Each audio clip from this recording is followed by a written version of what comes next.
Hello everyone, my name is Lindsay, and in this video I'm going to show you how to create your own interpolation slider from the Master Controller toolbar. With this basketball, we'll be able to control the direction of the light and the rotation of the ball.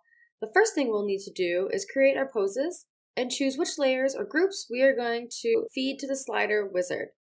Here I've made it really simple by creating two poses for a 360-degree rotation.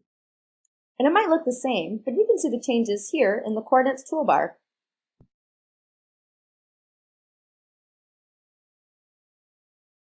If I show the in-betweens from these two poses, we're going to see exactly what we will get from our interpolation slider.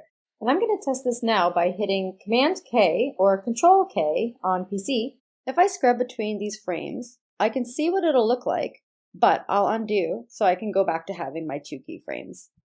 And you're always going to want to have your frames back to back when you are creating your master controllers, because if you keep your frames in between within your poses, the master controllers will create that info on top of the info that's already in place. And that's going to defeat your purpose of saving the space and creating a smaller file for you, and it's just not necessary. And then from here, what I'm going to do is I'm going to take note of which composite bar I would like to hook my master controller up. And that is the composite that we're going to attach our master controller to at the end of the process. You could even go one step further and create a master controller specific composite bar to stay extra organized. But we won't need that in this instance, so I'll just undo.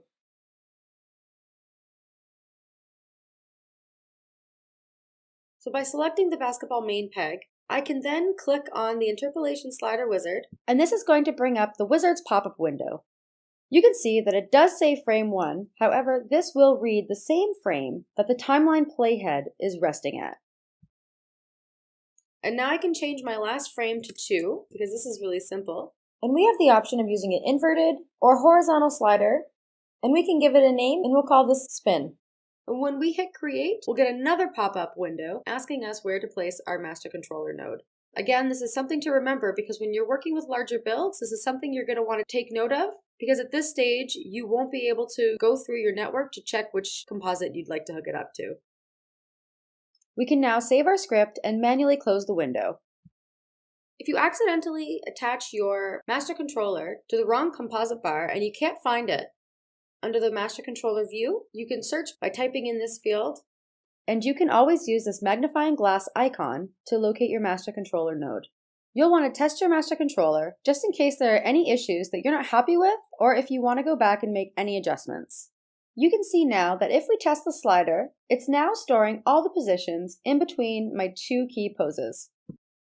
And finally, if I want to change the location of my master controller, since they are created in the center of the screen, I can quickly add a peg using Command-P or Control-P on a PC, turn the animate button off, using the peg, move my slider off of the basketball, and then I can turn the animate button back on. That way my master controller will be set a little off to the side and it won't be interfering with any of my animations.